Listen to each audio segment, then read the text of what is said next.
system is available now at Pacific Solar. Call them today.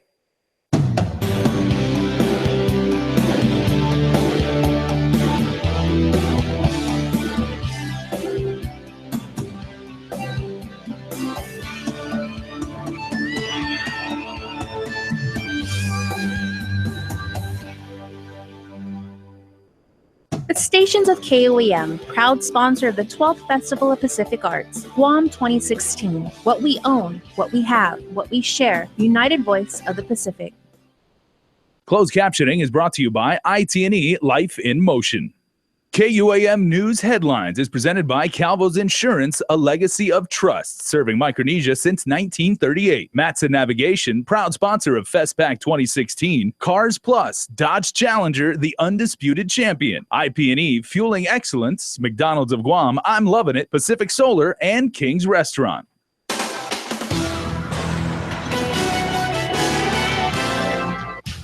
Archbishop Anthony Apparon is denying allegations of sexual abuse. And tax refunds have been and will continue to be paid out weekly. Plus, Festival of the Pacific Arts delegates have begun their move into their temporary housing facilities. If you're watching us on KUAM TV or live on YouTube, we welcome you to the show. Half a day, everybody. And we begin with what everyone has been talking about for the past day, allegations at the head of the island's Catholic Church. Archbishop Anthony Apparon sexually molested a boy while he was a priest in Agate Bree 40 years ago. The man who made those allegations is Roy Quintanilla. He's now 52 years old. After our 6 o'clock newscast, the Archdiocese of Vigaña provided KUAM with the taped response of the Archbishop responding to the allegations, which he vehemently denied. My dear faithful, Maniluho Mangilizano, as you know, there has been a series of attacks against myself and the Catholic Church in the past 3 years. Esta entiendo na hagasagwaha unos cuantos na inataka contra guahos na gimadzuos Católico gimalofan 3 años. As predicted, just 4 days ago, these malicious ads have now resulted in a false accusation of sexual abuse. De mano a masuspetsa, 4 días malofan, siya na nalamin na plegon gaseta a resulta gui gidinagi na nakusa por mo nalamin sexualidad. To be absolutely clear and to avoid any misinterpretations of my statement, I deny all allegations of sexual abuse by Roy Quintanilla. Para by sen claro, zampod no ti mainterprete maulik por isinanganho, who niega todo inacusa por nalamin sexualidad ginin as Roy Quintanilla. I humbly ask for your prayers and encourage all our faithful to pray for me and for those behind this concerted effort to injure our Catholic Church. Humiddi hu gagago itinazuzud mizo, zahu uuga toro imangilis zanuta para ufan manazuzud para guahu, para adzo siya gisantaten estina dinanya tsotso para manatlamen igimazo osta Católico. I will continue to defend the faith and give my life for the truth. Bayo continua dumifendi iinengi dan bayo na inyayhon ilina laho para iminagahid. Thank you, Jesus Maasi. Now, after hearing the Archbishop's response, Roy Quintanilla felt compelled to respond. Crystal Paco reports. It's not an attack on the church. It's personal. This is by no means an accusation against the church whatsoever. This is against the man, the person, Anthony Sablan Apparon, who molested me 40 years ago. On Tuesday, former Agate resident Roy Quintanilla went public and accused Archbishop Anthony Apparon of molesting him when Quintanilla was an altar boy at Mount Carmel Parish. Following the allegations, the Archdiocese of Vigaña released a video statement from the Archbishop denying the allegations and asking the island to pray for him and those behind the concerted effort to injure the Catholic Church. I think he needs the prayers more so than me. Of course he's going to need the prayers. He needs to pray. People should pray that he come forward and be honest about what he did. The Archdiocese also indicated the Archdiocesan Review Board will be called to convene in response to the allegations, that they would uphold their sexual misconduct and harassment policy, and efforts would be led by Deacon Larry Claris, who serves as the Sexual Abuse Response Coordinator. According to the Archdiocese website, however, it's the Archbishop who would have to authorize the investigation.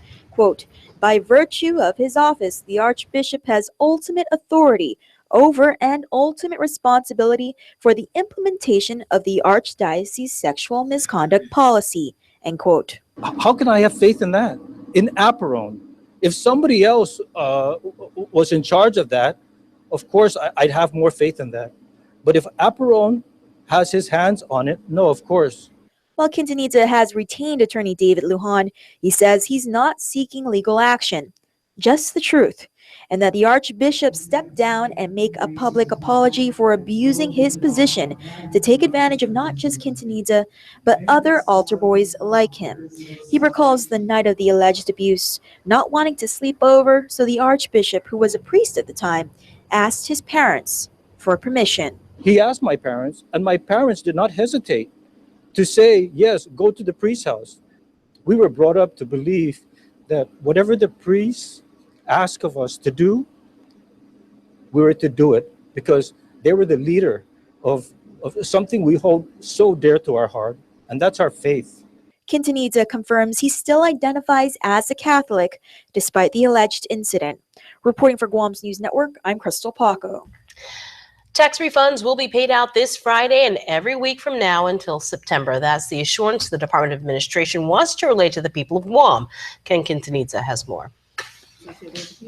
Paying tax refunds have and will remain a top priority for the Department of Administration. I'd just like to again assure the public it is a priority. We will release every week, and they can just trust that they're going to get their refunds. Earlier this week, Committee on Finance Chairman Senator Michael San Nicolas wrote to DOA Director Christine Boleto saying tax refunds have not been paid weekly since her confirmation on May 3rd. Boleto says San Nicolas is wrong. We have released every week. So far, we've released like 6.5 million. Since my confirmation, the governor's commitment was to continue to pay refunds, and we have done that. And we've done that without any coercion or any kind of pressure from outside sources. And so, it's just really a disservice, not just to us at the Department of Administration, but also the Department of Revenue and Taxation. Both agencies work to get these refunds out. Boleto says while no big announcement was made, $6.5 million was paid out since the end of April, or about $2 million every week to those who filed, up to February 8th. She says February 8th in particular is when a lot of people filed, resulting in the payments released in several installments. The following days, meanwhile, are expected to have quicker payments. For those of you wondering, the next payment of refunds will be this Friday. I don't have that number right now. We work on a weekly basis based on what's available. And that's what I was trying to communicate in my statement. Not that we weren't releasing, but that we were releasing based on funds available. So there's not a nice round number that we're going to release every week. It depends on what cash is available. She says based on their cash flow model, they have projected to pay all the refunds by the end of September, bringing DOA to the $125 million budgeted for the rest of the fiscal year. Reporting for Guam's News Network, I'm Ken Quintanilla. Well, like the Chamber of Commerce, Governor Eddie Calvo is hoping lawmakers will wait for the findings of a study on the impact a minimum wage increase will have on the local economy. At this hour, a public hearing is being held on Vice Speaker B.J. Cruz's bill to raise the minimum wage over the next 2 years. He introduced that measure, Bill 312, after the Department of Labor failed to comply with local law and conduct the study. The chief executive posted his written testimony on Facebook, in which he said the study was not conducted because the legislature did not appropriate the funding for it to be completed.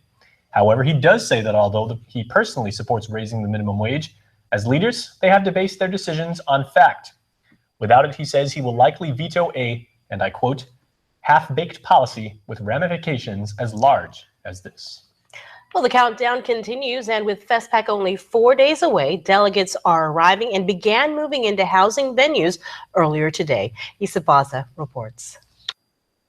Hundreds of delegates have begun arriving, including diaspora delegate Javen Chargaloff.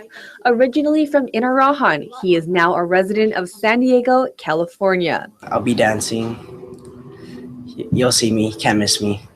Long hair, I'll be in the front. He was inspired to dance by his grandmother, the founder of dance troupe Irencha Tautano. And despite a decade away from home, he said his culture burns as bright as ever. I wear it, I speak it, I eat it, I dance it. Everything that I do revolves around it. He is one of the nearly 3,000 delegates arriving in Guam this week, many of whom are staying in housing facilities provided by the Guam Department of Education. Hundreds of volunteers began transitioning schools this morning. KUAM caught up with volunteers at Teedson High School, including Airman First Class Denzel Crawley and Staff Sergeant Ryan Beckton. We've cleaned out George Washington High School, moved everything out, and cleaned up a lot of trash over there in the courtyard, and then now we're just doing the floors here. The principal and the assistant principal, they're very friendly. They gave us food for lunch and everything. We didn't have to pay for that. Principal Sophia Duenas is asking the community to donate snacks and drinks for volunteers who will continue working until the job is done. She said Teedson High is expecting the first of 350 guests to arrive as soon as Thursday afternoon. DOE Deputy Superintendent Chris Anderson said DOE is providing 98% of the staffing requirements at the housing facilities. However, $60,000 will be needed to help pay these employees night differential. The Department of Education is going to do its part, and then we'll keep track of the expenditures that we've incurred to support FESTPAC, and then I'm sure our superintendent will work with Adeloop and the FESTPAC planning group to see what can be done to recoup the expenses incurred to make this happen. He thanked volunteers and welcome delegates who are coming to Guam for the first time, or those like Javen who are coming home. Being home is so nice, get to see the family, seeing the land. It's nice and green out here. It's beautiful. Reporting for Guam's News Network, I'm Isa Baza. And a pair of ribbon-cutting ceremonies were held this morning just in time for FESTPAC. Island leaders gathered for the completion of the FESTPAC Village huts and restroom facility. The 34 concrete huts will be used by different Pacific Island nations to showcase the different disciplines during FESTPAC. Nearby, the Chamorro Village pedestrian crosswalk, you can see it here, was also completed. The much-needed crosswalk is between Chamorro Village and the Guam Museum downtown, with the project costing over $280,000 and funded by the Federal Highway Administration and GITA. The project includes the crosswalk, a new traffic light, street lights, lane striping, and minor landscaping. And if you would like to watch a tour in the whole unveiling and the gathering of dignitaries today, we actually put that on Facebook Live. Over 12,000 people watched it. It is a beautiful facility. You went down there today. Yes, I did. I did my stand-ups for East Storyata, which is coming up next on Primetime. Yeah. I'm not on Primetime, after Primetime. Yeah. Stay We've tuned. still got more news. Yeah, we'll be back, certainly. Second block coming right up after these commercials. Stay tuned. Stay connected to the world at home from everywhere you are. Get the KUAM News app for the latest in local news, videos, sports, streaming Isla 63 AM, weather, and more. Available for free now at the iTunes App Store or Google Play. When we face an uncertain path, when we struggle with life's challenges, and when the unexpected happens, it's a beautiful day. We rely on the people we trust, it's a beautiful, who we can always count on, beautiful day. And the ones who give us the most care throughout the years. Rely on Calvo's Select Care to give you the comfort and security you need. It's a beautiful day. Wherever you are. Calvo's Select Care, healthcare that's always there for you.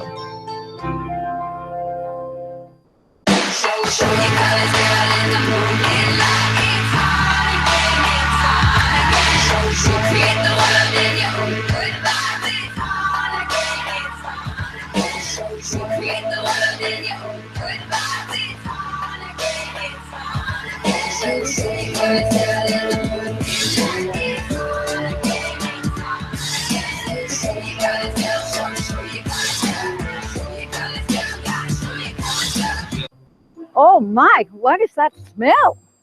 Nana, you gotta see this.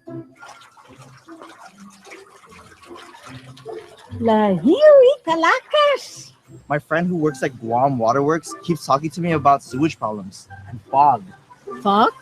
Bats, oil, and grease. He also explained to me how bad it is for our sewage system. It costs us Guam residents hundreds of thousands of dollars when the sewage gets backed up. How did the grease get like that? That's why, Nana. You can't keep pouring oil down the drain with hot water. This is what happens when you keep doing that. Ayaday, that's what I told your mother and your aunties. Okay, my boy, I won't pour the oil down the drain anymore. So what can we do? My friend says we gotta put it in containers and we can take it to the Harmon transfer station. Okay, my boy, let's go. What are we waiting for? Let's go to the Harmon station. Don't clog with fog. Paid for by Guam Waterworks Authority. Hot summer cool deals only at Triple J Auto Group. Receive a free $500 Kmart gift certificate with every purchase just in time for summer spending. Get unbelievable deals on remaining 2015 and all new shipments of 2016 models. Hondas, Acuras, Fords, Mazdas, Lincolns, Volvos, Kias, and used cars. New cars as low as $98 per paycheck and used cars as low as $85 per paycheck. Get pre-approved instantly at carsguam.com. Trade-ins welcome. Some conditions apply. See dealer for details. Triple J Auto Group. Customers first.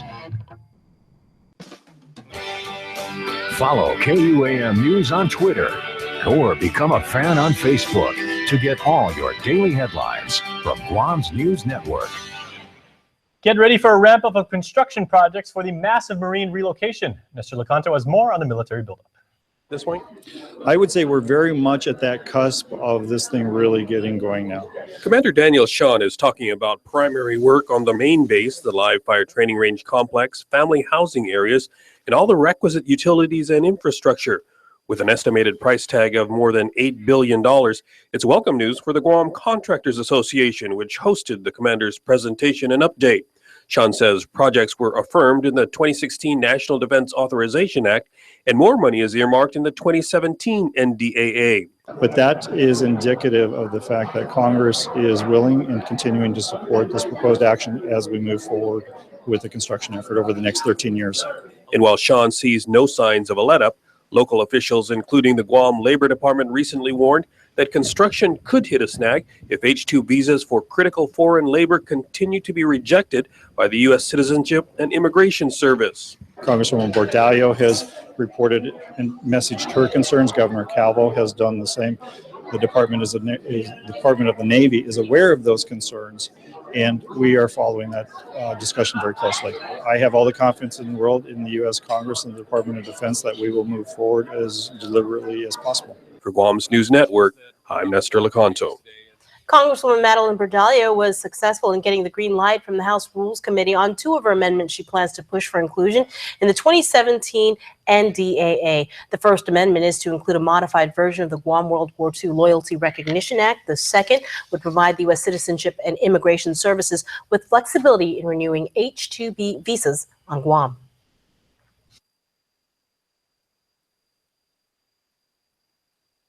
The significant increase in denials has already caused delays on military buildup projects, and we are seeing increase in timelines to complete projects, which has in some cases led to increased costs to complete projects. The amendment is absolutely critical to ensuring that realignment of Marines to Guam is kept on schedule. The Rules Committee approved both of the Congresswoman's amendments, which will be considered tomorrow during continued debate on the defense measure. And Bordallo may just see a challenger in the primary as Tony Babalta picked up a packet to run for delegate today. By way of a press release, he states he met with Bordallo on his decision to explore running. He says he wants to give our people a choice in the primary, as aside from serving in various positions in Washington for better than 10 years, he served as Assistant Secretary between 2009 and 2013, and resigned following an OIG probe into his travels and activities. Berdalia says she's disappointed Balta decided to potentially run against her. Balta worked for Berdalia when she was a senator in the Guam legislature. In a release, the Congresswoman says she's always supported his aspirations and has even given him guidance and counsel. Berdalia adds she was his biggest advocate to become Assistant Secretary for Insular Areas and has supported him through the good and difficult times in that position. She says regardless if he files next month, she looks forward to a spirited campaign. And also tonight, local Republicans have pledged all 9 of their delegate votes to their presumptive GOP nominee, Donald Trump. The governor says while he was more in line with the views of Ted Cruz, he will be giving his support to Donald Trump. It's important that the Republican Party in Guam and our delegation rally around the Republican nominee. And again, Mr. Trump has made some representations to a Republican caucus and convention a few weeks back, mainly on focusing on a focus on the territories and having representation at the White House in terms of officials focusing on issues of the territories. The Guam delegation will be at the Republican National Convention in July. Stay tuned, sports is next.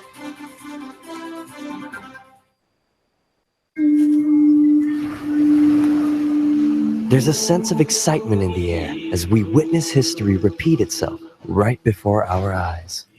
Chamorros are gathering once again as their ancestors did 500 years ago to revive our voyaging canoe practices that fascinated early European voyagers. The canoes, known as flying proas for their swift and sleek movements, showcased impressive engineering and agility of the early Chamorros. As the exclusive telecom provider of FESTPAC, GTA is carrying on the tradition of providing the most advanced technology and engineering and telecommunications to our island community. Although a lot has changed since our ancestors navigated these waters 500 years ago, our commitment to our familia, our island, and our culture remains steadfast and ever present. GTA, connecting voices of the Pacific. Did you know that when you purchase products that are made in Guam, you support our local businesses and entrepreneurs? You allow creative individuals to pursue their dreams. You encourage people to imagine, and you inspire others. Like me. And me. People like me. And me. And me. So the next time you're in the market for something, look for products made in Guam. Let's support our local visionaries and allow them to inspire us and generations to come. Most fast food places use formulas to create their combos, but all that math doesn't always equal something tasty. At my place, you can get a mouth-watering sourdough bacon ranch combo. A full-size beef patty, bacon, and creamy ranch sauce on toasted sourdough bread, plus hot and salty fries and a drink for just $4.99. Because flavor always beats formulas. Sourdough bacon ranch combo, just $4.99 for a limited time. Combo's done my way.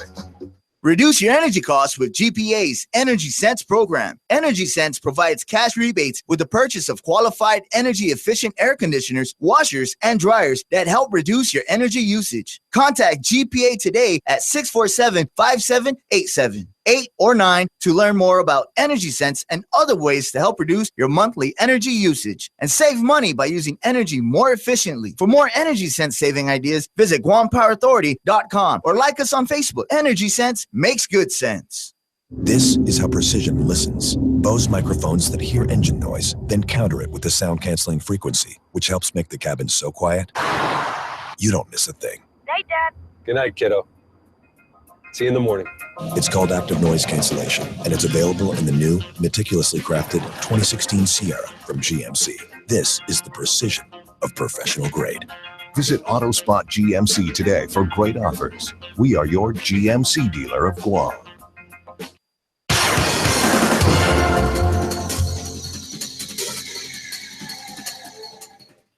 Half a day, Guam. Chris Barnett here with Sports. Thanks for joining us for the biggest show ever. So let's get right to it with some immaculate golfing action.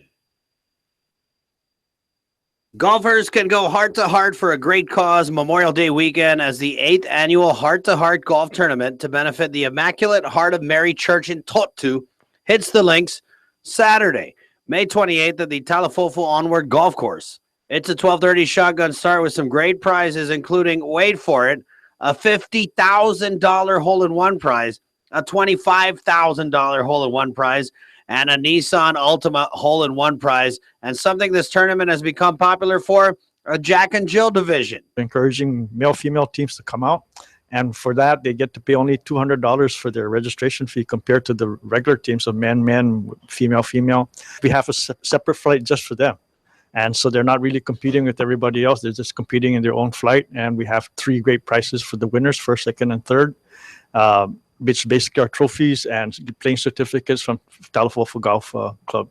The funds raised go to improvements to Immaculate Heart of Mary Church in Totu with Polly Mike off island. It's fallen on the parish to make this tournament one to remember, and they're rising to the occasion by breaking bread with tournament players. We have everything from sweet snacks to tininong cottonee to chasers to kelagwin to lumpia, sausage shooters, all kinds of great stuff. I mean, we promise you will not go away from this particular tournament without it on an empty stomach.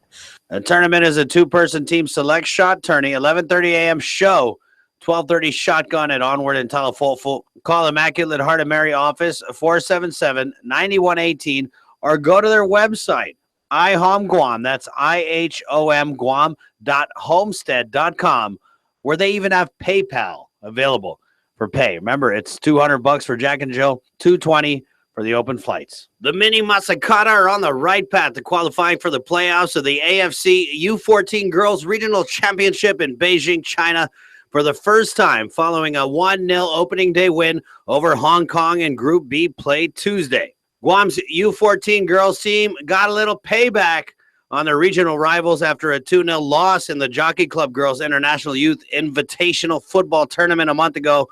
The team next plays DPR Korea Wednesday. Janae Terria scored Guam's goal in the win against Hong Kong.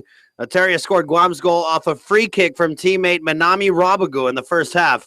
Guam drawn into the tournament's Group B with Chinese Taipei, DPR Korea, and Hong Kong.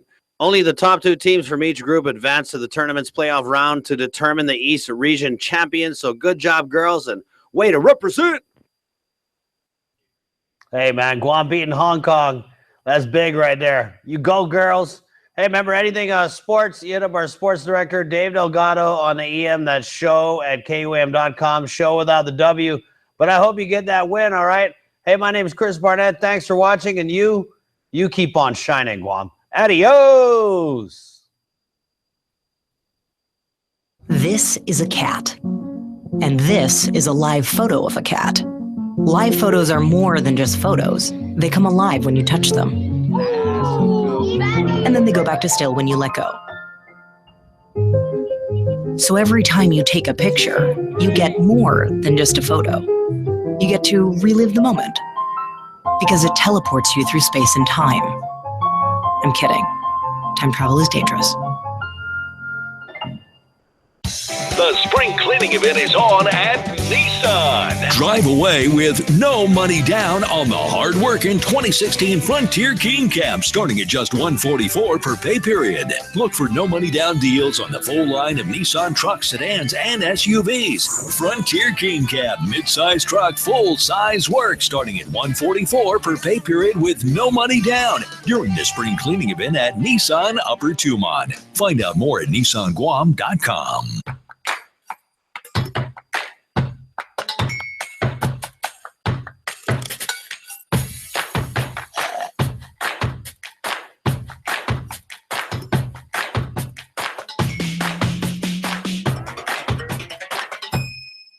Who doesn't love every bit of a Big Mac? A Big Mac, fries, and a Coke, only $6.99. Get one for a limited time.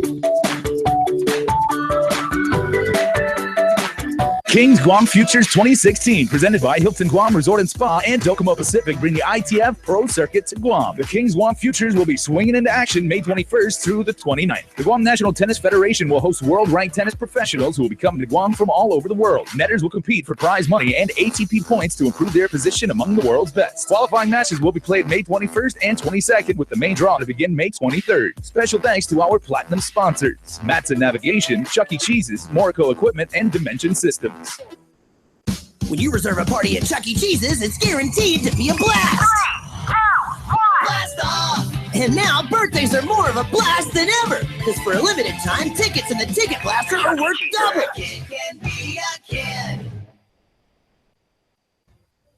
Think Green takes a look at how businesses can recycle smarter. Think Green is presented by Pacific Solar and Photovoltaics, keeping Guam green one roof at a time. Call 632-4002 for more information. Over $1 million in subsidies is now available for businesses in the recycling industry. According to statistics from the Guam Environmental Protection Agency, in 2015 alone, there were roughly 40,000 tons of recyclable goods that were carted off the island. And while recycling efforts have increased in recent years, shipping these goods off island can sometimes be cost prohibitive. Committee Chair on Human and Natural Resources, Senator Roy Respicio. Plastics are very low right now. Steel, at one point, you almost didn't need a subsidy, but at this point, you do because it fluctuates. In light of this, a $30 per ton subsidy became available to private recycling companies earlier this year. There would be at least $1.2 million worth of finances that are going to be given to the whole recycling industry, hopefully to create jobs, to beautify our island and clean up our island. Money is also available for public outreach and education. However, the program won't last forever. It will only be in place until the rules and regulations for the Recycling Revolving Fund are finalized. GIPA Special Projects Coordinator Sabrina Cruz Sablon. We expect to have those completed by September of this year. This means companies should take advantage of the subsidy while it lasts. The $30 per ton subsidy could mean the difference of whether or not a company maintains its current operations and maintains its current employees, or could mean whether or not they're going to hire new individuals. With this week's Think Green, I'm Isa Baza. Think Green is presented by Pacific Solar and Photovoltaics, keeping Guam green one roof at a time. Call 632-4002 for more information. Happy birthday to some very special Guamanians. These are the Cold Stone Creamery Birthday Club members for May the 18th. Sharon Cunningham. This comes from Glenn. Happy 9th birthday going out to Cameron Picklesheimer. Love from Grandpapa, Mom, Dad, and your brothers and sisters and the rest of your family. It's a happy 8th birthday for Kiyomi Ana Cepeda. They say, we love you, sweetie. Happy birthday to Agent Jess Duenas. Love the family. Happy birthday wishes also tonight to Gracia Lynn Jeanette Kitutu Metao.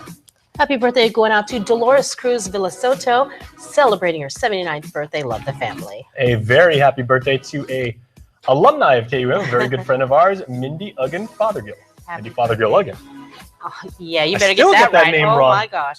And happy birthday to Blue Hayden Sharoma. Hey, Blue's birthday today. I went to school with Blue, and I worked with Mindy for 15 years. And so and you can get it right. Yeah, it took me 3 years to get it right when she got married. So Mindy, Uggan, happy birthday. Blue, happy birthday to everybody out there. All right, we are going to get out of here, go mess up some more people's names. So that'd probably be me. Bree has E-Story out that's coming up next.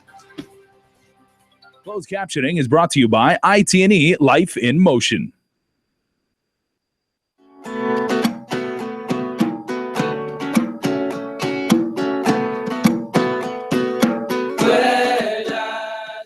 Good day, everybody, and welcome to another edition of E-Historiata. In a matter of days now, the recently renovated Paseo Stadium and here at the newly constructed Festival Village will be filled with thousands of people coming from more than 20 island nations. Each have their own specific identity, but coming together for one specific purpose, to celebrate culture. We introduce you now to another member of Team Guam.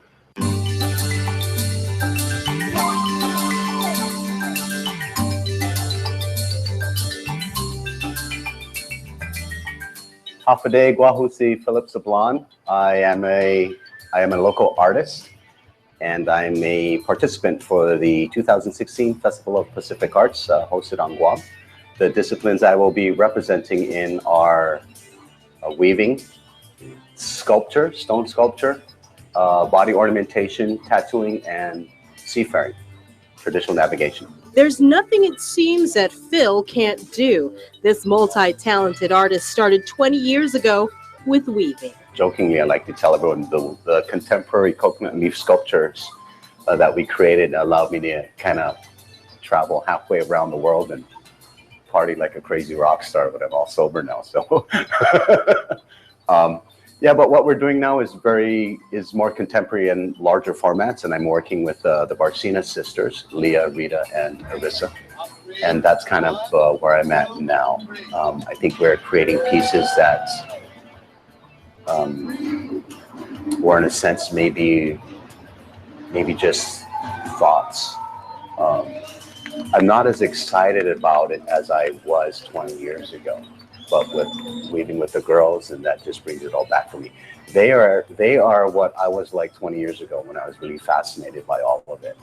And I think it's a true blessing that they're with me now, because then I'm allowed to pull out the big hammerhead and the pieces that maybe we were only discussing way back then. Then I got into the body ornamentation, carving up the giant clam and the spondylus. Then we moved on into some stone sculpture after taking a trip to the islands and visiting all the ancient sites. So we were really moved by all the architecture, all the stonework that our ancestors had done. So we dedicated a huge collection to them. We're the descendants of some of the greatest stone carvers in the world. From there, Phil took up sailing.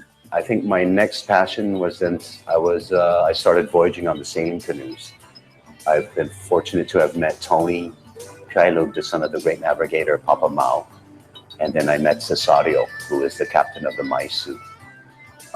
I've been fortunate to have done 2 epic voyages. In 2009, we sailed from Saipan to Palau. We did 21 days in 7 islands. In 2010, the old man passed away, and I was honored to carve a headstone for him.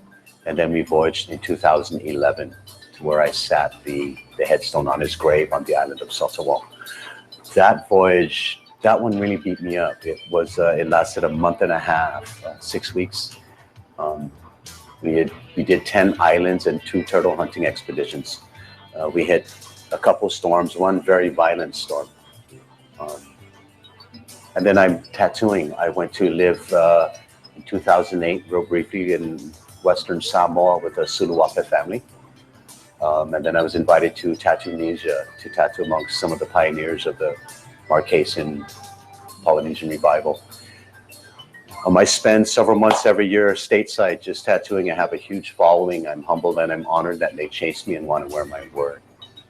I'm also honored that I've been able to take on a few people to pass on the gift that I've been blessed with, and to see them flourish in the arts community and to see what they have to offer.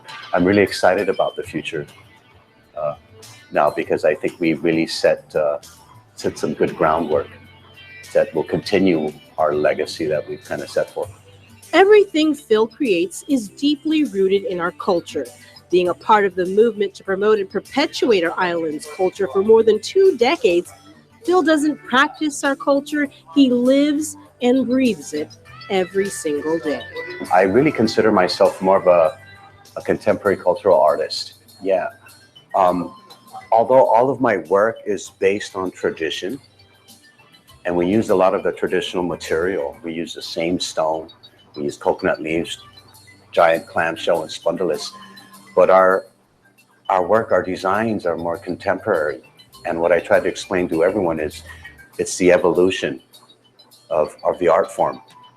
And the message that we try to convey is it's really important for culture to evolve to a certain aspect in order to thrive. More importantly, to thrive than just to survive. So that's kind of where we're at. And for us, we've been fortunate to take the trips out to the other islands and walk through the ancient ruins and be inspired and really feel the energy. Everything that we created here didn't come out of a book, or it wasn't plagiarized off the internet or anything like that. It really came from my soul. I'm not an accountant by day, and I do this at night. I wake up, I eat, breathe, and sleep this. I dedicated the past 20 years of my life to the movement, and I know it's before it was when we started. Hopefully, we can create an awareness, enlighten some minds, and inspire, hopefully. But it's not hopeful anymore. I can see it. Yeah, 20 years ago, really, no one wore a sanai or spondylus or any of that. But then we can see there are a variety, there are numerous carvers and weavers and people doing stonework, all of it. So to have been a part of it early on and kind of shaped it with several other artists, it's humbling. Phil's been to several FESTPACs. I think we've looked at FESTPAC, the Festival of Pacific Arts, as the Olympics of Pacific Arts. It really happens every 4 years. And I don't know about the performance arts or all of that, but I know with the traditional arts and the visual arts, amongst us artists, it's really bring your biggest and bring your baddest or don't even come. And we say that with pride. And we say that as a challenge to all our Pacific Island brothers and sisters. Just bring it. Yeah, not who's number one. We're all Pacific Island brothers and sisters. The same Pacific Ocean washes over all our shores, and the trade winds blow over all our islands. We never looked at it as, and especially now I'm involved with the seafaring, we don't look at it as the ocean was the great divide. It separated us. The ocean is really what connected us. Really. And for me to have been a veteran of 5 festivals of Pacific Arts from '96 in Western Samoa, 2000 New Caledonia, 2004 Palau, 2008 Pongo Pongo, American Samoa, and then more recently 2012 in the Solomon Islands. I've made lifelong friends, and I'm honored that at this point now that we can host them and share and reciprocate the hospitality and the love. And the unity. You know, and there are certain issues out there that are affecting our brothers and sisters in the Pacific, and I think that we need to, this will be a great time to highlight them. This is a great opportunity for everyone on Guam to experience all of the Pacific on one island. Yeah, so they can see the artists from Rapa Nui, from East Island, from Aotearoa, New Zealand, from Samoa, from Tuvalu, Vanuatu, Fiji. It's just incredible. It's incredible. I don't think, like I said, it's going to be as big, but it's going to be big enough. So I just wish a lot of people, I hope a lot of people would take advantage of it and really experience it. Aside from celebrating the beauty and brilliance of our culture and heritage, he's hoping FESTPAC can also be used to promote a much larger platform to unite Pacific nations on creating more political awareness on issues such as indigenous rights and global warming with a single voice.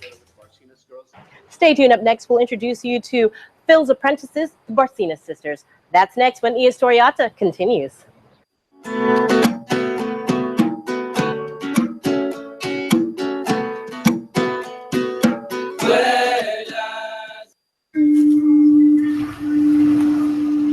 There's a sense of excitement in the air as we witness history repeat itself right before our eyes.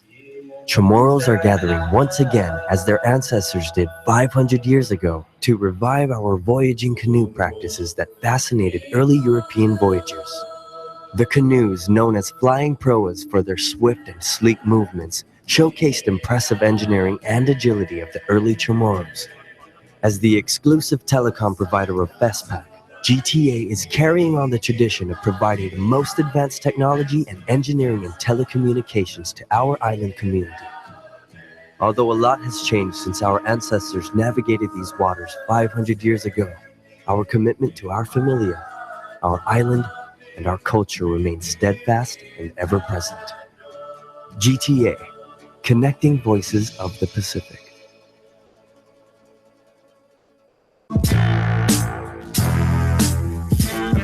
When you make something first, you can spell it however you want. Miller Lite, the original light beer. Spelled different because it's brewed different.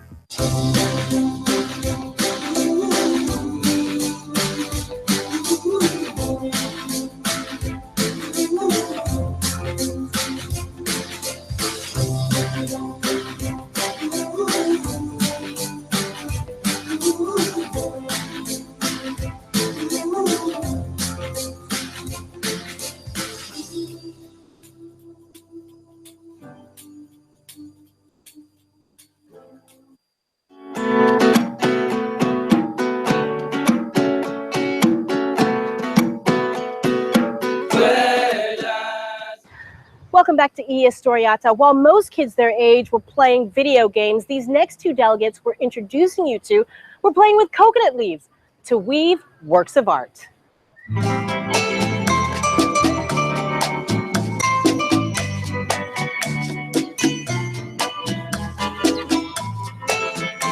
Happy day, I'm Leah Varsinas from the village of Molestu. I've been weaving for 15 years and I'll be a delegate at the Festival of Pacific Arts here in Guam 2016. Happy day, my name is Arissa Varsinas. I'm 17 years old. I've been weaving for about 10 years and I'm from the village of Molestu. I will be a delegate at the 2016 Festival of Pacific Arts. These Southern sisters have been weaving since they were little girls. I started weaving when I was about 5 years old. We learned from my grandmas and my Nina, Martha Tenorio. Some of the first things that we wove together were the thatch roofs for the Belen. So every Christmas time we would gather all the family and we'll go to the yard and we'll weave, and that's when my grandmas would teach us like how to make the toys. As for Arissa, she started when she was 7, when she attended the Harao Academy.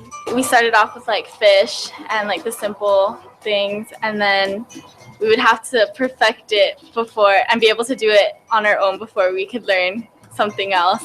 So we started with like fish, simple stuff, and moved on to baskets, wreaths.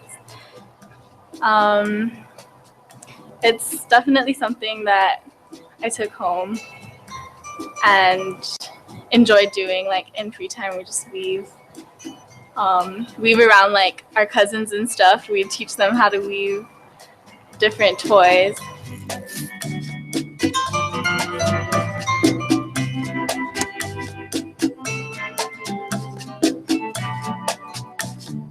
Six years ago, they became apprentices of local artist Phil Sablon. So we first met Uncle Phil from my dad, who was classmates with him in high school. And he's like, oh, my classmate does all this weaving. It's really cool. And we're just like, yeah, right, Dad. Like, nobody does that kind of stuff. Like, nobody makes a zuzus out of coconut leaves. And then we met Uncle Phil, and he brought down his pictures with his like dolphins and manta rays, and we were like, oh my goodness, these are like so crazy and so beautiful. And so after a few years, we continued like just weaving on our own, and he asked us if we wanted to be apprentices, and so of course we said yes.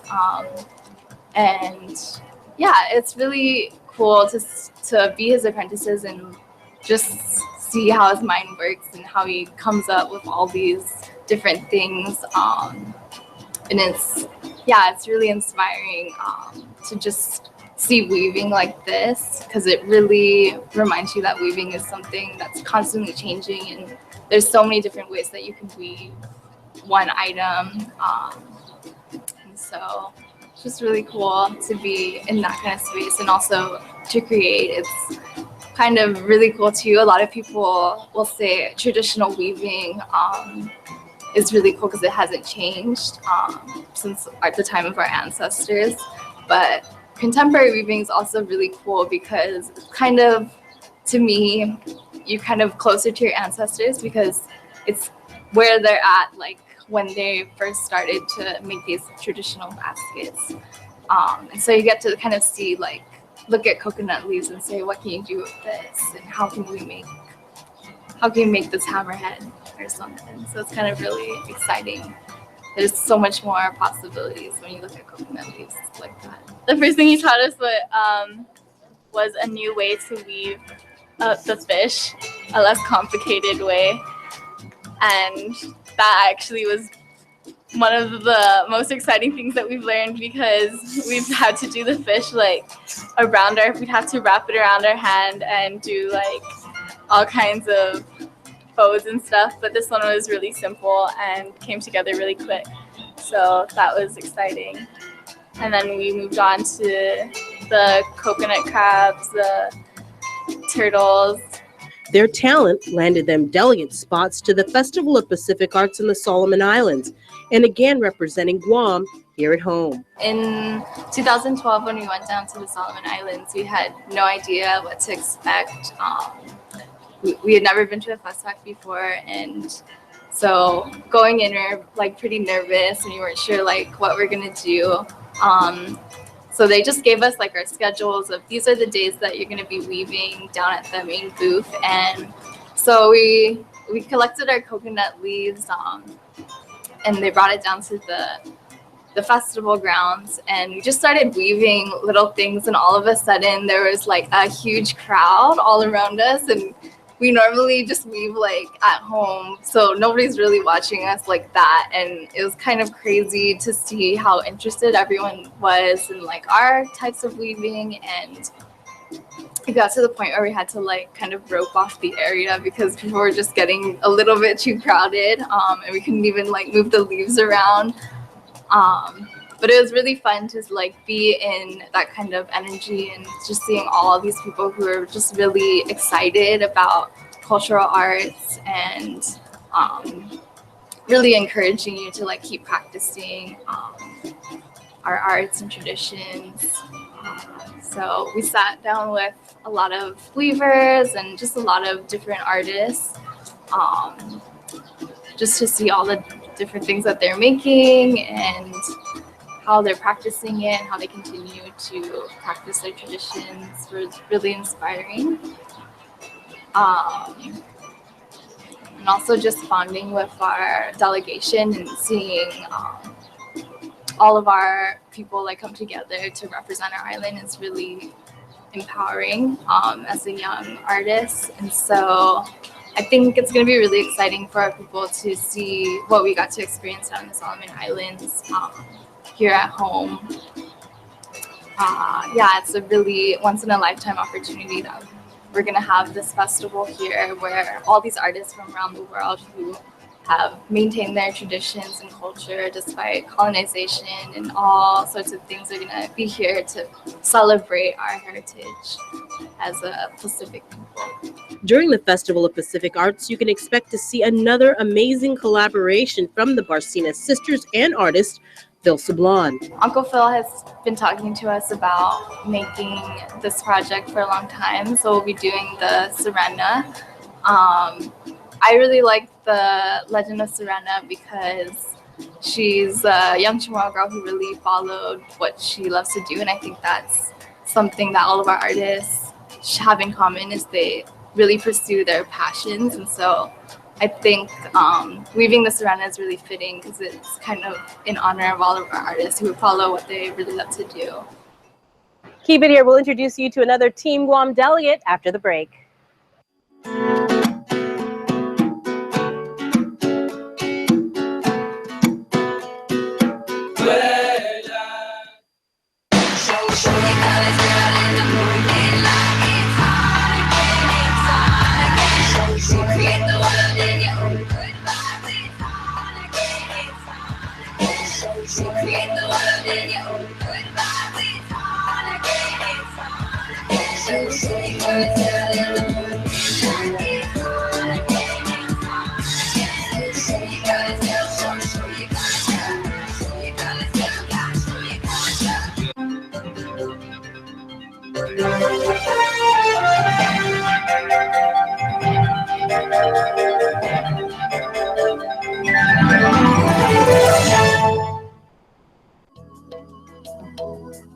Smiling is a natural response to joy, happiness, and excitement.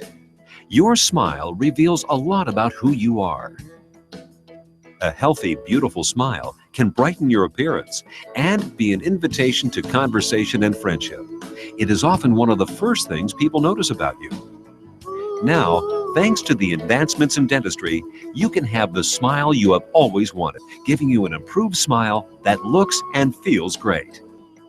My silver fillings that I have, they're getting older in my mouth and I need to replace them. So I've started to do that and I've replaced them with the white fillings and I've had really great success with that. It looks good, they feel natural, and it kind of goes hand in hand with the bleaching. I want a white look all around my mouth.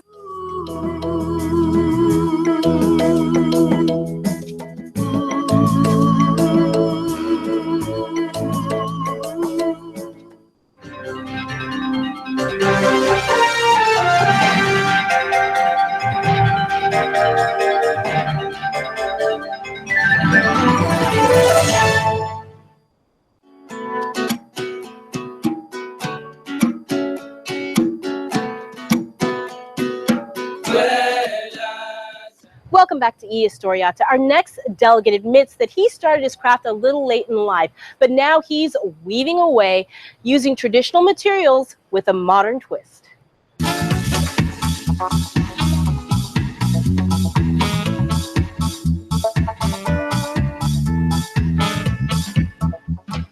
Hapa. My name is Mark Benaventi, and I'm a contemporary weaver from the village of Santa Rita, and I'm a delegate to the 2016 Festival of the Pacific Arts.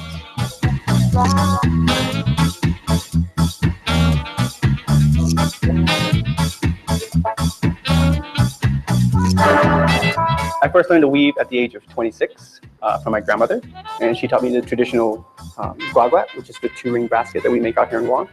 And that was the only basket that I learned to make from her. I did that for a few years, and I stopped weaving totally for almost 7 years, I think maybe 7 or 8 years. And I didn't pick it up again until I was 38, thankfully to my wife, who purchased a video on how to make a hat. And from there on, it just took off. And so I've been searching the internet and locally for anything that can inspire me to create art and I guess broaden my weaving skills. Mark says his grandmother was a delegate to the second Festival of Pacific Arts, and that it's an honor for him to be chosen to be a delegate. He says he hopes he lives up to her expectations of being a weaver. I am the only grandson from my grandmother who continued the art. And so I have very big shoes to fill. I need to pass this on to as many people as I can. I think for my grandmother, it was to pass the time. It was something she knew how to do, and she did it very well. Hence, she's the master weaver of Qin Dynasty.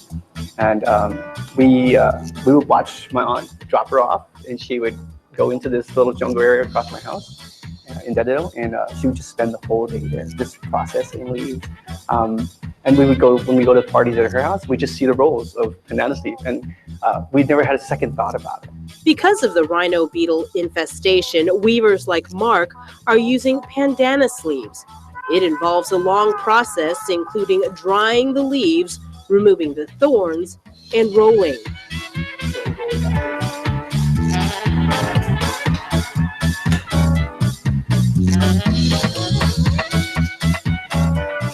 The Qin Dynasty, I'm fortunate that my friends have trees in the yard, and they're very generous with the material. So if I need some, come and get some.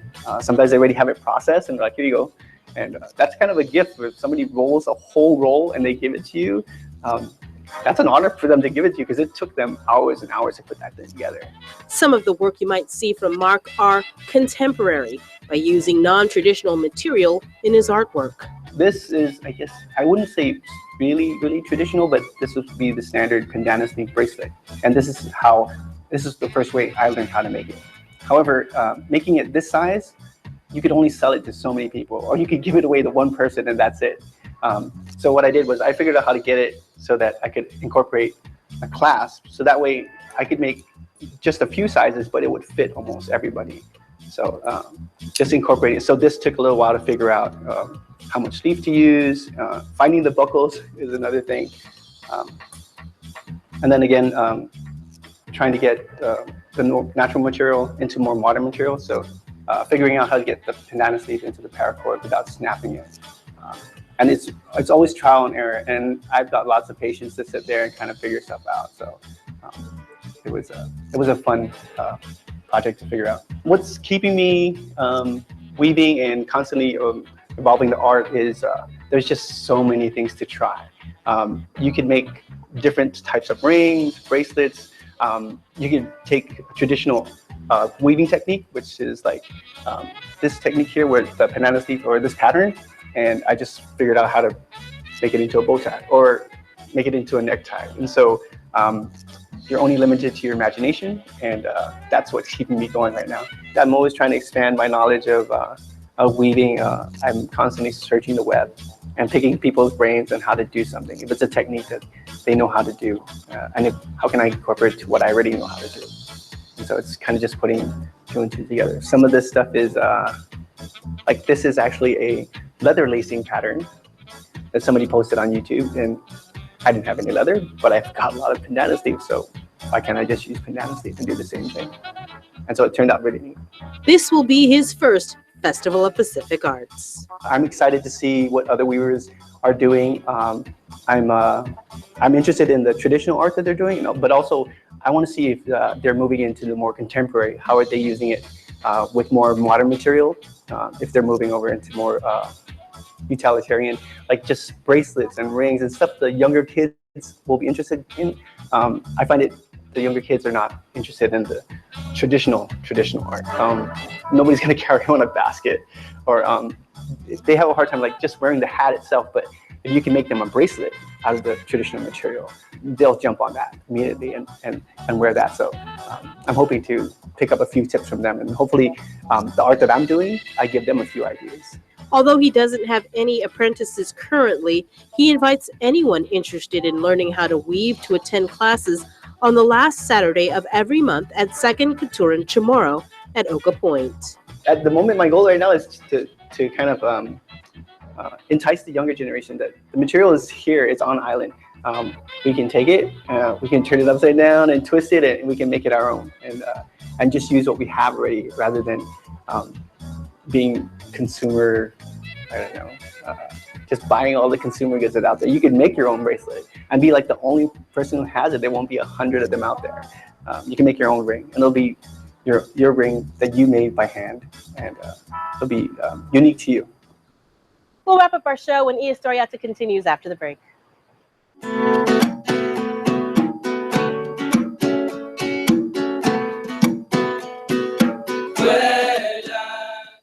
Ruby Tuesday now gives you more for lunch. Endless trips to the Fresh Garden Bar, plus add-ons, mini combinations, and even new meal options. It's the new lunchtime menu, available Monday to Friday until 2 p.m., only at Ruby Tuesday.